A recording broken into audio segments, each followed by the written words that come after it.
Hola, ¿cómo están? Bueno, bienvenidos nuevamente a nuestras clases virtuales de herramientas de diseño digital 3.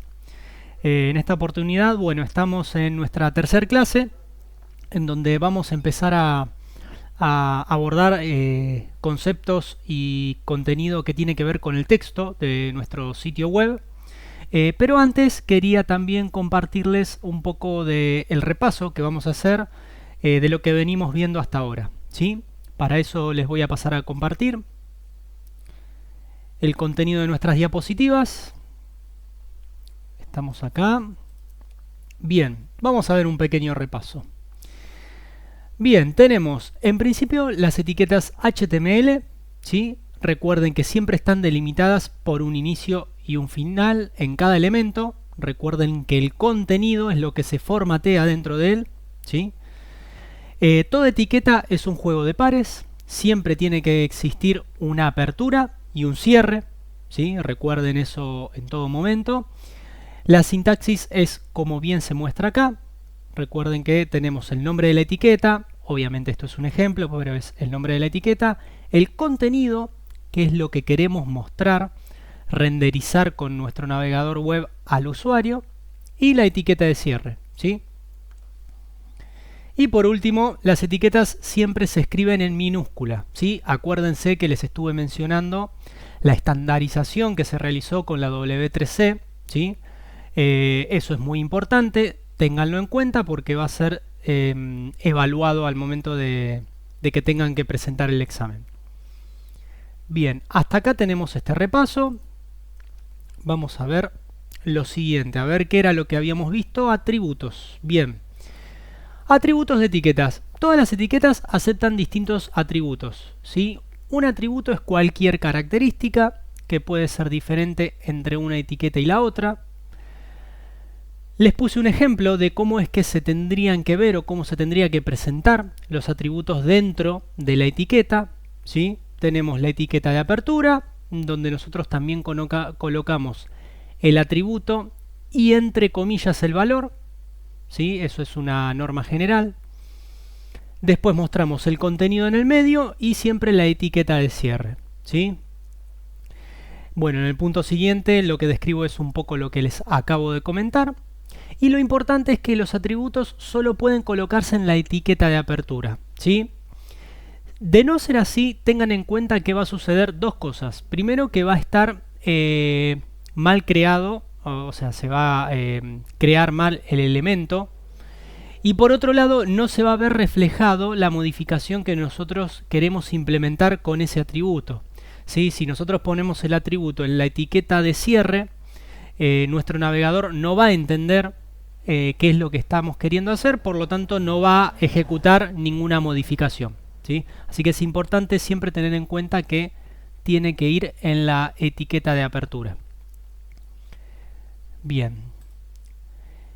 Y creo que por último lo que tenemos en cuanto al repaso tiene que ver con el anidado de etiquetas, ¿sí? Que siempre la pregunta era si, profe, ¿se puede meter una etiqueta dentro de la otra? Bueno, sí. Y siempre es la norma general. Vamos a ver en los maquetados web, en la mayoría de los sitios web, que esto se puede, se ve reflejado constantemente, ¿sí? Lo importante siempre es tener en cuenta que siempre el maquetado tiene que tener un elemento padre, ¿sí? Como se ve acá, en el ejemplo correcto, que contiene un subelemento, ¿sí? Hay que tener mucho cuidado donde se realiza la apertura y el cierre de la etiqueta para no equivocarse y que se vea bien reflejado, bien renderizado en nuestro sitio web. Perfecto. ¿Qué nos queda pendiente? Bien, vamos a hacer un breve repaso acerca de la sintaxis y las buenas prácticas. A HTML no le importa si escribimos las etiquetas una al lado de la otra o una debajo de la otra.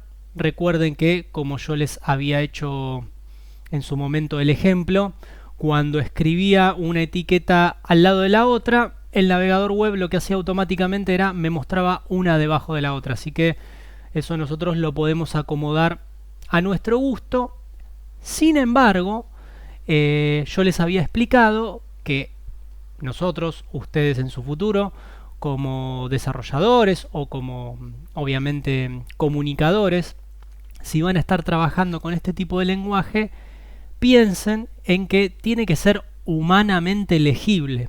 Por lo tanto, es una buena práctica tratar de separar, tener espacios, indentar, ¿sí? Utilizar distintos márgenes, tabulaciones, para que sea mucho más cómodo al momento de tener que modificar el código. Si no, nos va a costar muchísimo trabajar sobre ello, ni que hablar si el trabajo lo hacemos con un equipo de más personas, ¿no? Bien. Los espacios en blanco que se usan para formatear el código están para que el código, a medida que va creciendo, sea cómodo y humanamente legible, como les comentaba, para quienes lo están creando y modificando constantemente, ¿sí? Bien, perfecto. Esto además yo hice un asterisco, un llamado de atención, y sepan que las entregas que hagamos con posterioridad tienen que tener esta condición para ir uno entrenando, ¿no? Cómo es esta forma de las buenas prácticas, y además va a ser evaluado, se va a tener en cuenta. Bien. También habíamos visto cómo comentar el código. No sé si recuerdan. Bien, tenemos para comentar el código, lo que se hace es escribir unas etiquetas que lo que nos permiten es, le decimos al navegador de esta manera qué es lo que queremos que no se muestre, ¿sí? Que lo omita. Bien, perfecto. Tiene dos usos fundamentales, que uno es para dejar una referencia. Si es que nosotros el día de mañana, les comentaba, trabajábamos, por ejemplo, con distintos compañeros, distintos equipos de trabajo. Entonces queríamos comentar un código explicando para qué servía esa parte o qué era lo que había que modificar. Bueno, esta era una de las formas comúnmente utilizadas. Y la otra era para anular temporalmente un área del sitio, si no queremos que el navegador lo vea por determinado momento, porque estamos probando algo del diseño y no queremos borrarlo completamente, porque eso implica que después, si lo queremos recuperar, no recordemos cómo hacerlo. Entonces, con comentarlo ya nos alcanza para que no se vea reflejado en nuestro navegador, ¿sí? También es una etiqueta que tiene una escritura de inicio y tiene un fin, y en el medio va el contenido que nosotros queremos anular, que queremos cancelar, omitir por el navegador. Bien, perfecto. Hasta acá teníamos un pequeño repaso. Bueno, ya a esta altura considero que tendrían que tener todos instalado. De hecho, les mandé a hacer una tarea en donde tienen que instalar el Notepad para que puedan empezar a editar código, para que empiecen a escribirlo. Y les había mostrado la forma en que ustedes pueden poner un plugin que les dé una estructura básica, ¿sí? Bien, acá tenemos una estructura básica de cómo se vería en principio nuestro código, ¿sí? Tenemos un doctype, tenemos la etiqueta HTML de apertura. Si se fijan, por debajo de todo tenemos la etiqueta de cierre. Y tenemos un head y un body. Recuerden que el head es lo que nos sirve, o le sirve en verdad al navegador, para tener toda la información necesaria para que puedan evaluar qué es lo que se va a mostrar, ¿sí? Más que nada se presentan ahí las reglas, por así decirlo, ¿sí? Esto le interesa, es información que le interesa solamente al navegador, ¿sí? Y lo que tenemos dentro de la etiqueta body, recuerden que es el contenido que se va a mostrar al usuario, ¿sí? Así que esta es una de las estructuras básicas que se aprende en HTML. Ahora bien, bueno, yo puse acá una pequeña pregunta, ¿no? Esta estructura es válida, sí, pero ¿se puede corregir algo? Bueno, en clases presenciales generalmente hay un detalle a ver acá, que a simple vista, si prestamos atención, se puede llegar a observar. Y está bueno corregirlo, y es muy importante que lo hagamos. ¿Por qué? Porque nosotros somos usuarios y somos programadores o diseñadores de habla hispana, ¿sí? Entonces, ¿qué es lo que pasa acá con la etiqueta lang? Lang es la etiqueta que determina el lenguaje en que está el contenido de nuestro sitio. Y acá lo tenemos en inglés, ¿sí? Entonces, esto es importante cambiarlo, siendo que si nosotros trabajamos en un proyecto que va a ser en idioma castellano, en idioma español, tiene que estar también en español, ¿sí? Ahora sí, obviamente a nosotros nos contratan por esas casualidades en el extranjero y tenemos todo un sitio web desarrollado en idioma inglés, bueno, ahí sí sería válido, pero esto debe ser corregido en este caso. Dejando de lado esto, este pequeño detalle que es para corregir, todo el resto de la estructura estaría en principio correctamente. Bueno, perfecto.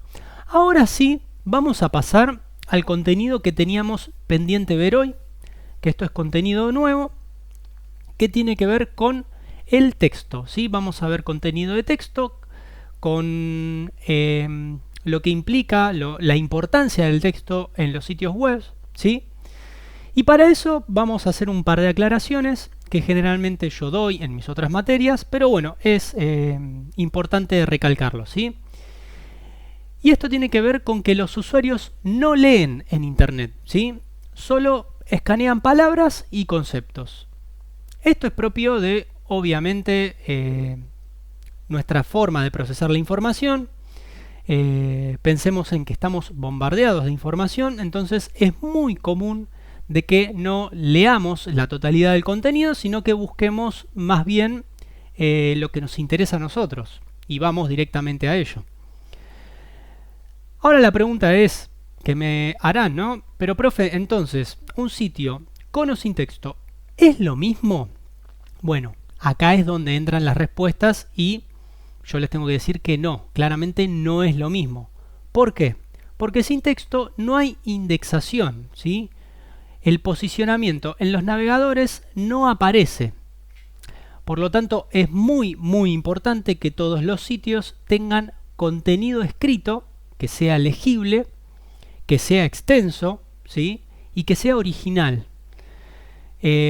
Algo que, bueno, hago un paréntesis acá, que se lo sumo porque es conocimiento bastante importante, es que el contenido, cuando uno copia contenido de otro sitio, hace un copiar-pegar, eso también los navegadores lo interpretan y entienden que es información copiada. Entonces, la verdad que no beneficia a nuestro sitio en el día de mañana si queremos posicionarlo para que lleguen más usuarios. Entonces, por eso voy a aclarar que es muy importante tener contenido de calidad, que respondan preguntas clave que tengan los usuarios y que sea extenso, ¿sí?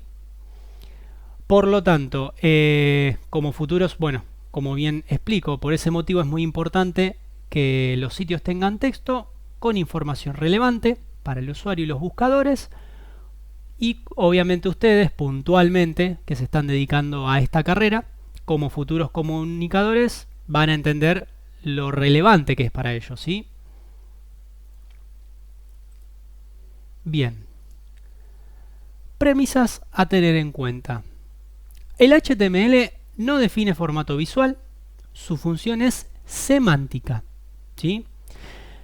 El formato visual le corresponde a CSS, que es lo que vamos a ver más adelante a medida que avancemos en las clases, y es esperable que las primeras producciones no se vean atractivas visualmente. Lo importante es que el contenido sea comprensible con o sin CSS, ¿sí? Los elementos que forman una web son encabezados, párrafos y listas.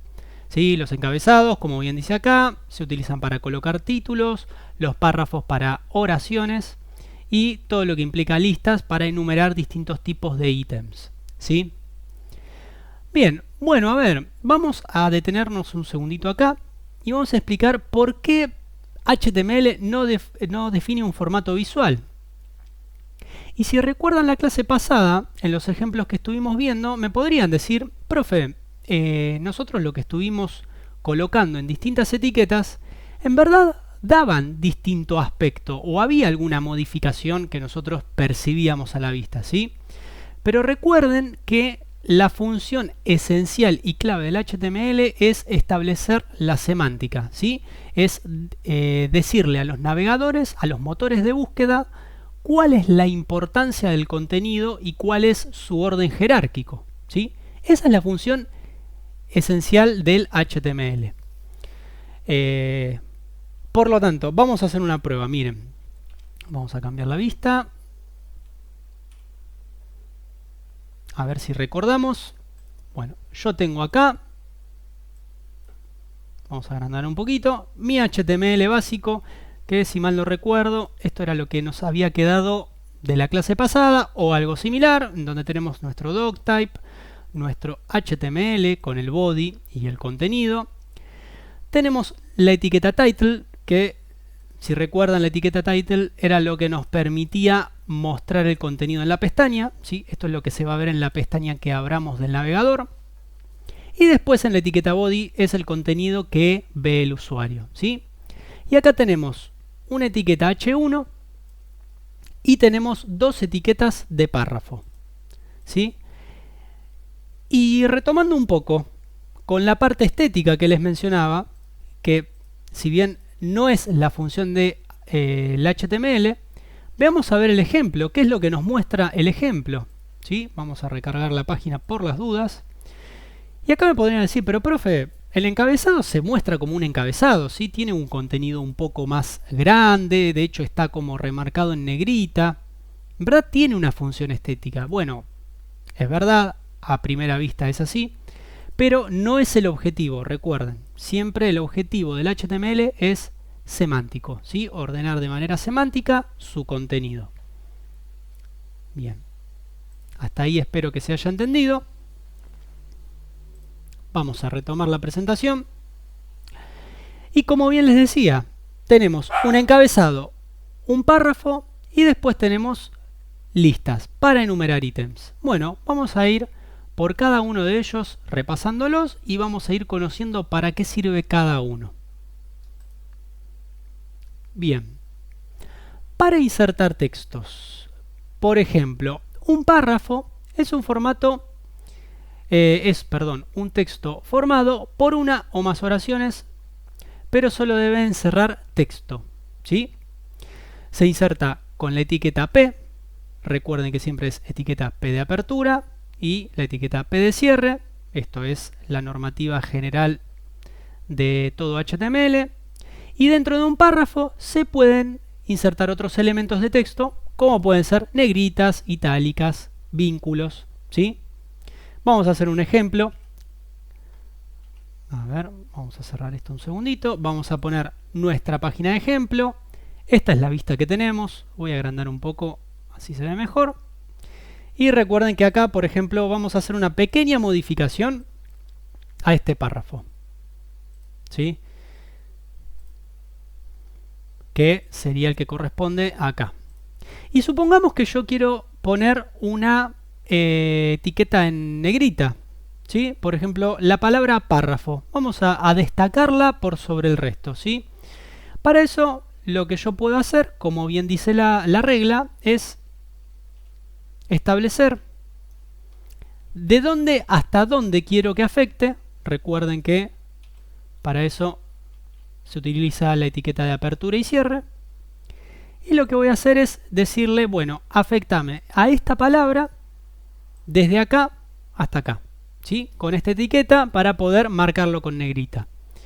Vamos a guardar la modificación que hicimos. Vamos a ir al navegador y actualizarlo. A ver qué pasa. Efectivamente tenemos el párrafo modificado. La palabra párrafo modificada, ¿sí? Estéticamente. Estéticamente y semánticamente. Recuerden que cuando nosotros ponemos una palabra en negrita es para acentuar o darle una importancia mayor a los navegadores.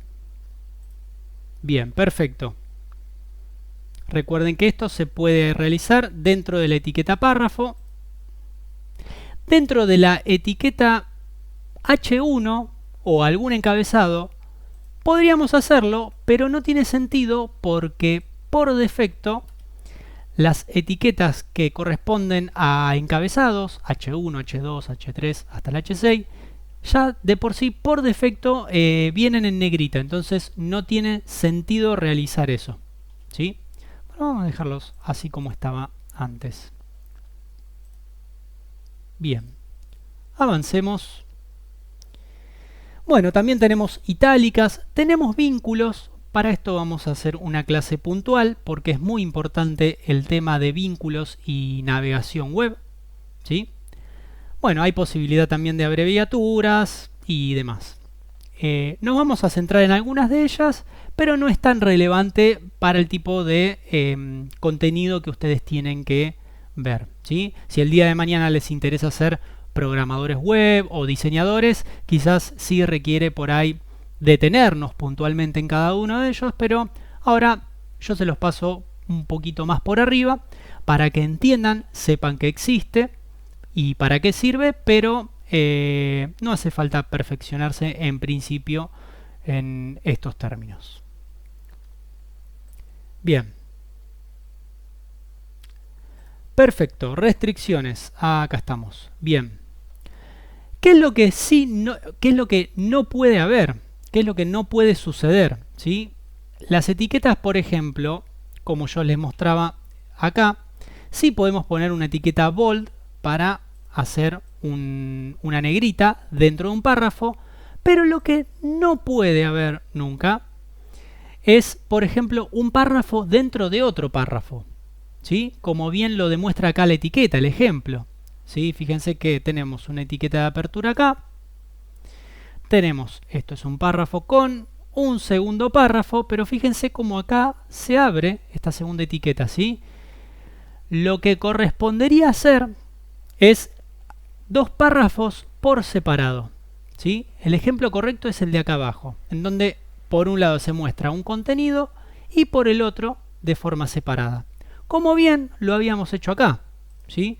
Tenemos un párrafo que empieza y comienza hasta acá, acá finaliza, y por otro lado tenemos un párrafo que empieza y comienza acá, que es un párrafo más breve. Esta es la manera correcta de escribirlo, ¿sí? Si yo hiciese lo siguiente, miren, yo esto voy a hacer lo siguiente, voy a cortarlo. Si yo quisiera hacer algo así, vamos a achicarlo para que se vea en su totalidad. Si yo quisiera hacer algo así, esto estaría mal, ¿sí? Mal al punto de desaprobar, para que quede claro. Esto está muy mal. De hecho es los motores de búsqueda, cuando encuentran esto, directamente los puntúan muy mal, por lo tanto afecta a todo lo que tenga que ver con el posicionamiento. Por eso les repito, es muy importante utilizar el validator, que es la herramienta por excelencia para tratar de evitar este tipo de problemas, ¿sí? Vamos a dejarlo como estaba así antes, que era como se encontraba correctamente. Bien. ¿Qué es lo que está permitido? Bueno, como bien lo veíamos acá, los párrafos sí pueden tener etiquetas internas como strong, ¿sí? Como la etiqueta em, que es para darle énfasis, o strong, como es la etiqueta negrita, ¿sí? Cualquiera de ellos puede colocarse de manera correcta y si ustedes lo pasan por el validador no van a tener inconvenientes. Bien, negritas e itálicas en HTML5. Bien, ustedes vieron que yo en el ejemplo lo que utilicé, ¿sí? Fue una etiqueta para darle una estética de negrita. Bien, ahora vamos a pasar a explicar esto. Si bien en HTML las etiquetas B y la etiqueta I, como figura acá en la semántica, aparentan ser lo mismo que la etiqueta strong y en verdad estas últimas son las que tienen por finalidad mejorar el posicionamiento web y la experiencia de usuarios, ¿sí? En este caso yo les presento las 4 etiquetas porque no debería de ya estar pasando, pero puede ser de que ustedes en el momento de estar trabajando se encuentren con quizás algún sitio de hace mucho tiempo que está en internet y todavía utilicen este tipo de etiquetas que son, por así decirlo, quedaron desactualizadas o en desuso, ¿sí? Las etiquetas correctas son strong y em. Así que vamos a reemplazar estas etiquetas por estas que vemos acá. Porque son las etiquetas que el navegador, que el motor de búsqueda hace mucho énfasis y le son relevantes, ¿sí?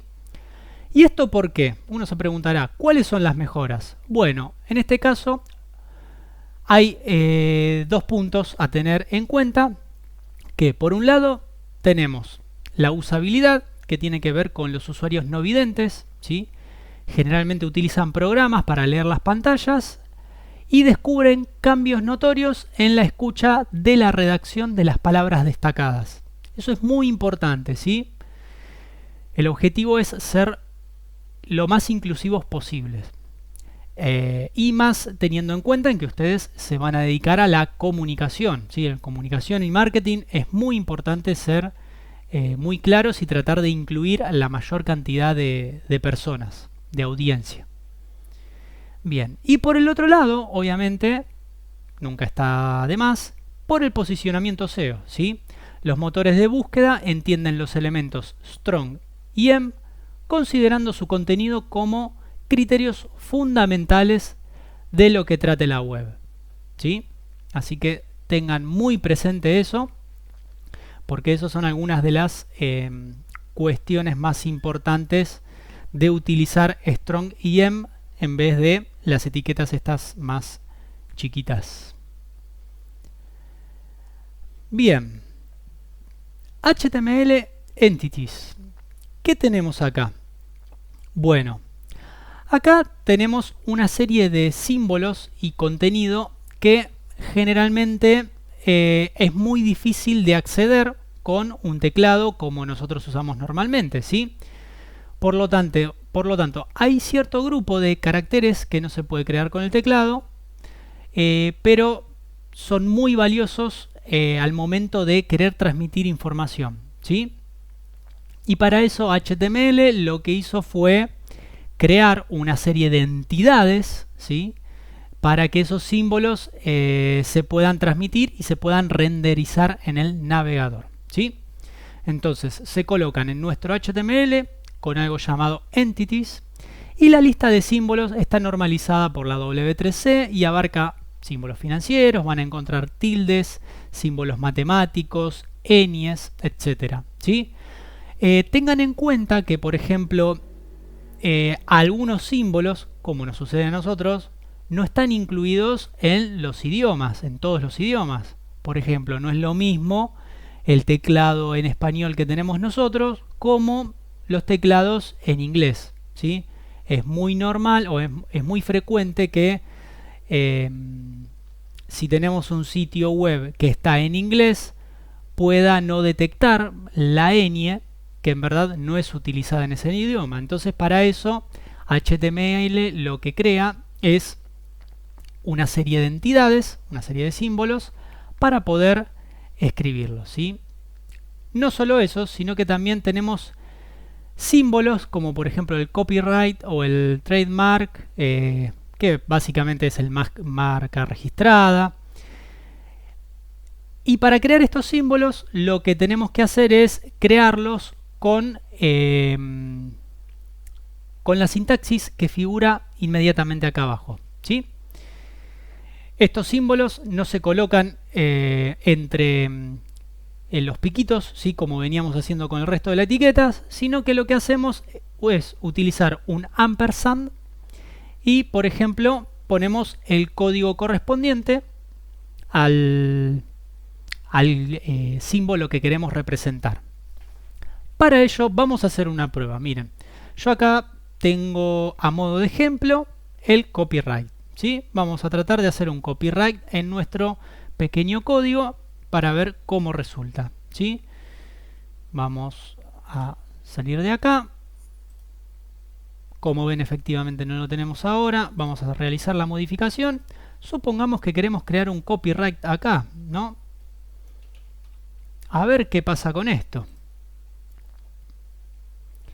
Bien, fíjense que en vez de realizar una apertura y un cierre, ¿sí?, como nos diría nuestra sintaxis comúnmente, lo que yo estoy haciendo es copiar, ¿sí?, como figura acá en la teoría, que es utilizar el ampersand, la palabra copy y el punto y coma para terminar de cerrar. Lo que antes usábamos con las etiquetas de apertura y cierre, acá de esta manera se utiliza el ampersand y el punto y coma, que es lo que indican el principio y el fin de lo que queremos que el motor de render represente en nuestro sitio. Por lo tanto, yo si esto lo guardo, ¿sí?, fíjense cómo quedó acá, a ver si se llega a ver mejor, vamos a modificarlo, ahí está. Vamos a copiarlo para que sea más evidente, lo voy a poner acá en el medio, ¿sí?, y vamos a guardarlo, vamos a guardar la modificación realizada y vamos a ver cómo se ve reflejado esto. Bien, fíjense que ahora tengo la C de el copyright, ¿sí?, los derechos de copia.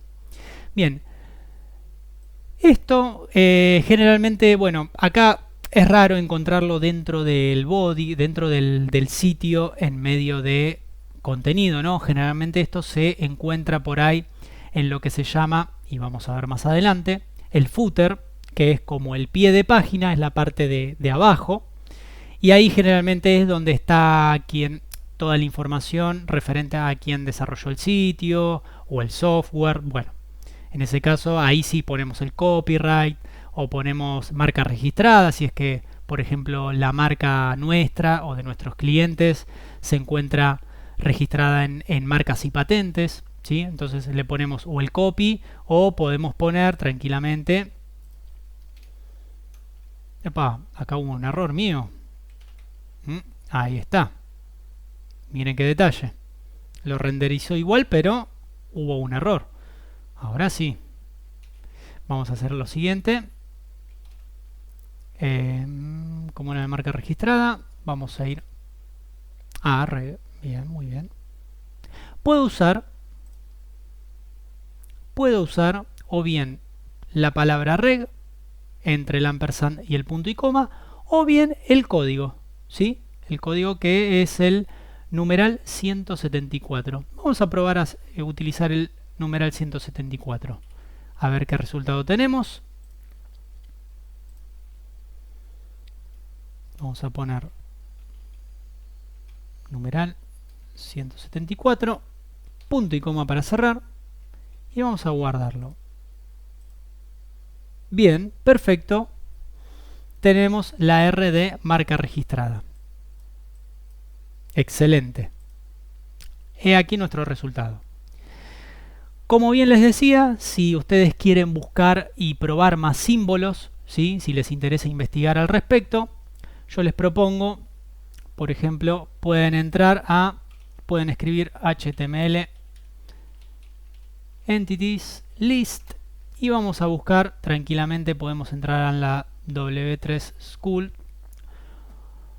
donde vamos a encontrar una lista bastante extensa con un montón de símbolos, un montón de contenido que puede ser utilizado, ¿sí?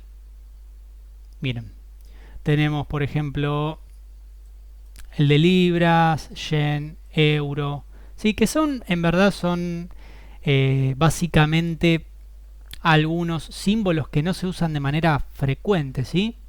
Y acá tenemos el correspondiente,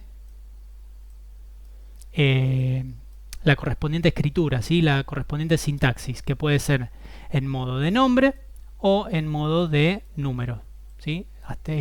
Numeral, número y punto y coma, ¿sí?, para representar el símbolo que nosotros querramos. Acá tenemos algunos más. Fíjense que tenemos la ñ, no me acuerdo ahora cómo era que se llamaba la pestañita. La ñ tiene un nombre Bien, perfecto. Si les interesa, yo les voy a dejar adjunto también esta página para que puedan ingresar. Pero bien. Bueno, avanzamos, continuamos a ver qué más tenemos con respecto al texto. Bien. Bueno, hasta acá estaríamos terminando el contenido. Así que espero que les haya servido. Sí les voy a proponer una actividad en donde ustedes van a tener que trabajar. La idea es que ustedes empiecen ya a escribir código HTML y me lo suban, me lo compartan para que vayan probando cómo efectivamente los navegadores empiezan a interpretar eso que nosotros escribimos, ¿sí? Yo les voy a dejar una pequeña actividad para que puedan realizarla. La suben, la actividad es de carácter obligatorio, así que va a ser corregida también lo más breve posible, así tienen una devolución y podemos ir siguiendo clase a clase el avance. Bueno, los dejo y hasta la próxima.